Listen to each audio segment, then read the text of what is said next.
Coming up next on Coffee, Cocktails, and Clarity. I would inadvertently talk negatively about myself and not even realize it. Whatever stage you are in your life at this moment, change the narrative. Don't reward the negative. When we talk to ourselves in the way we deserve, we are rewarding positivity. The more positive we become, the more our mind and subconscious will reward us mentally and physically. You can't appreciate the beauty if you're moving too fast to see it. I was having a conversation with an author not long ago. You'll hear that interview soon. And she said something very profound to me. She was talking about journaling, something that I tend to struggle with but do on occasion. She said that, in effect, writing in our journal is a way for us to tell ourselves what's going on inside of us. Now, that blew my mind because I had never thought of journaling that way. I just saw it as an exercise of putting what was in my brain out on paper. But the reality is that our minds and subconscious are always trying to communicate with us.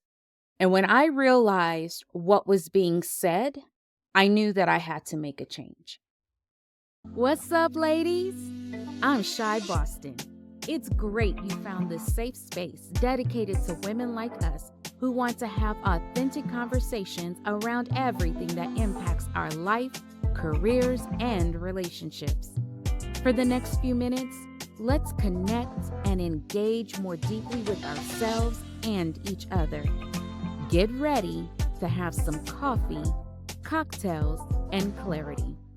Today, I am drinking strawberry Fanta.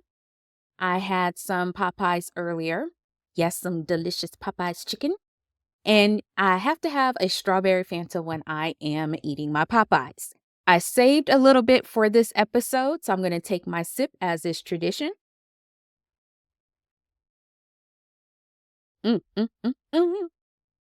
Now let's get into it. Do you have conversations with yourself? I do all the time. I just need the expert opinion of myself.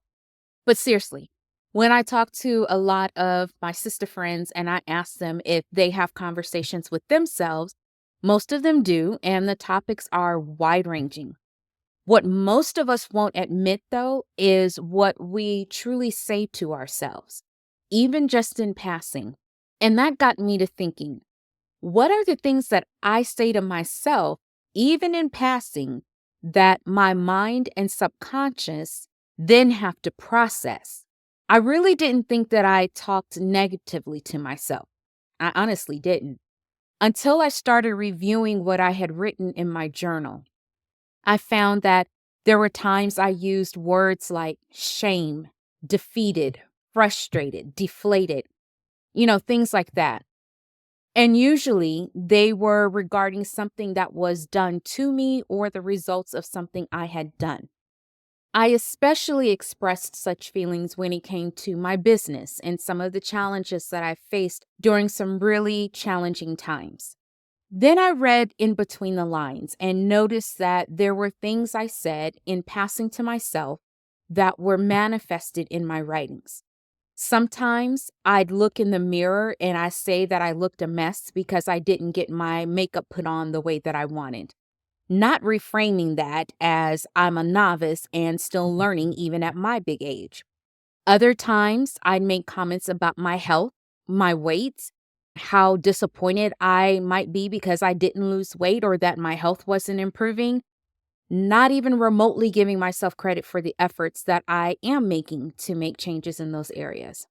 I'd started a blame game with myself. I realized that some of these comments I would say to myself while getting dressed, maybe after trying on clothes at a clothing store or after a doctor's visit where I get told yet again that I needed to lose weight. My point is that I would inadvertently talk negatively about myself and not even realize it. I'm not talking imposter syndrome, and I'm not talking about every now and then acknowledging a mistake. I'm sure you've done it too. I'm sure. The times when we say things like, "Ugh, I'm so stupid. Why didn't I see that coming?"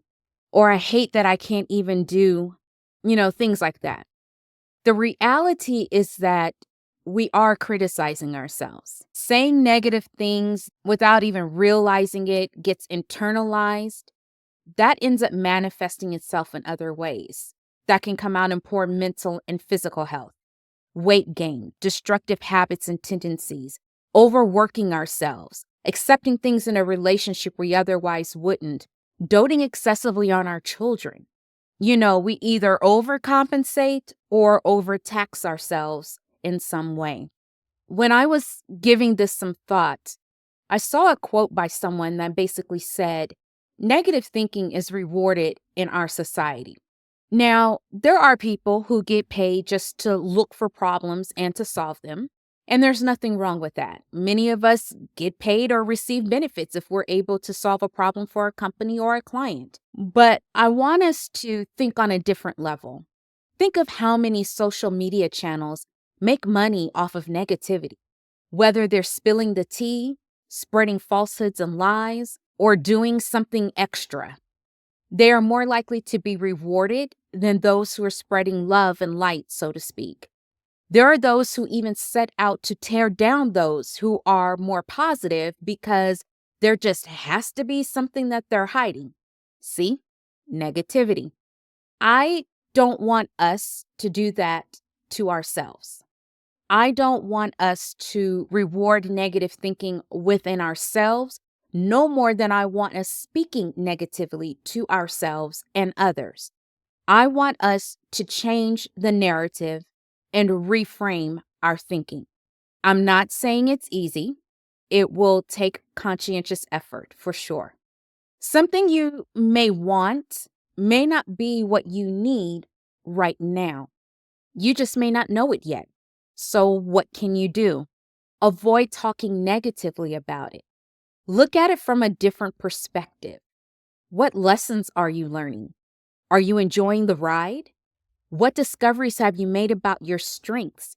What are the positive changes you have made on this journey, resulting in a better you, or starting your business, or growing your business, or working towards a promotion while you're looking for a job, or now that you're postpartum? Whatever stage you are in your life at this moment, change the narrative. Don't reward the negative. At times, we may look behind us and see some of the pieces that have been chipped away from us due to one life experience or another. Sometimes it's whole pieces. You may not be able to pick those pieces up to rebuild. Some are too sharp and will cut you again. Some pieces you realize you just don't need at all. And some pieces simply need to remain where they are. That's why you should start with where you are now and with what you have remaining. Build from there. Take time to enjoy the journey and process of rebuilding. Now, I'm not saying it won't be painful or challenging or even hard. I'm saying that there can be beauty in the journey.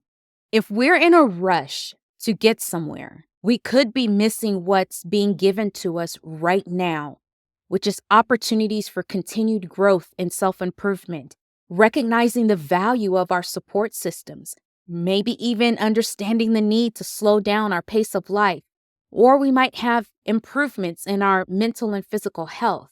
There's beauty in our journeys as much as there is in achieving our goals. But you can't see the beauty if you're not looking for it to begin with. You can't appreciate the beauty if you're moving too fast to see it. Reaching our goals is important. Yes, it takes time.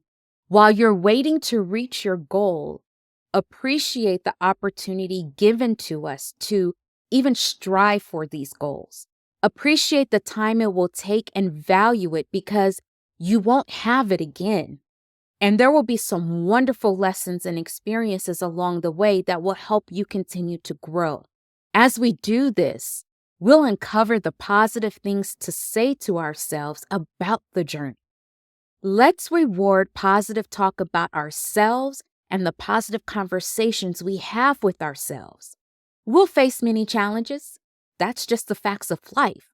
When we choose to reframe those challenges into building blocks, we choose to reward positivity.